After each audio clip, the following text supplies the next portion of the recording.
కొంతమంది క్రైస్తవులు విగ్రహాలను ద్వేషిస్తారు. Right are wrong? బాగా అర్థం చేసుకోండి, చెప్పండి. విగ్రహాలను ద్వేషిస్తున్నారా లేదా? క్రైస్తవులు కొంతమంది ద్వేషిస్తున్నారు. ఎందుకు ద్వేషించాలి? విగ్రహం వట్టిది అని ఉందా లేదా బైబిల్లో?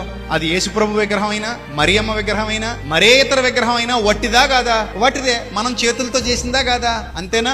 మానవుడు చేయకుండా ఏ బొమ్మ అయినా వస్తుందా? రాదు. చివరికి మీ పిల్లలాడుకునే బొమ్మలు కూడా మనుషులు చేసినవే. అది కుక్క బొమ్మ కానివ్వండి, కోతి బొమ్మ కానివ్వండి, పంది బొమ్మ కానివ్వండి, చేప బొమ్మ కానివ్వండి, ఇంకే బొమ్మ అయినా కానివ్వండి, ఆ బొమ్మలన్నీ ఎవరు చేసినవి? మనుషులు చేసినవి. వాటిని ఎలా చూస్తున్నామో ఇక్కడ మనుషులు చేసిన విగ్రహాలను కూడా అలాగే చూడాలి తప్ప పని కట్టుకుని ద్వేషించాల్సినంత అవసరం ఉంది.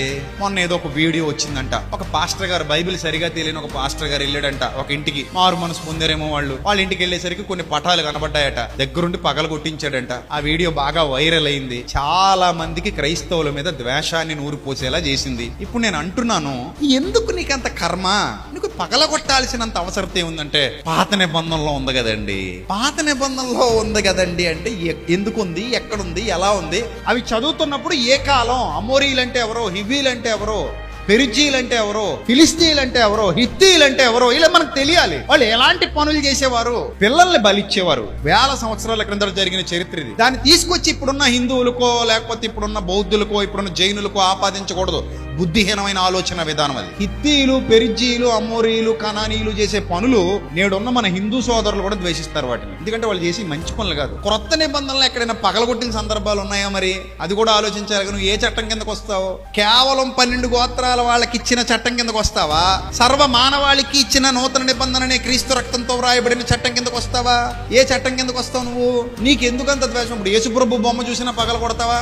మరియమ్మ బొమ్మ చూసినా పగల కొట్టేస్తావా? అది బొమ్మే కదా, మరి అది విగ్రహమే కదా. యేసుప్రభు విగ్రహం మనిషి చేసింది. సిమెంటు, ఐరన్, ఓచలు అన్ని వాడి దాన్ని తయారు చేసి దానికి పెయింట్ వేస్తాడు. పగల కొడతావా?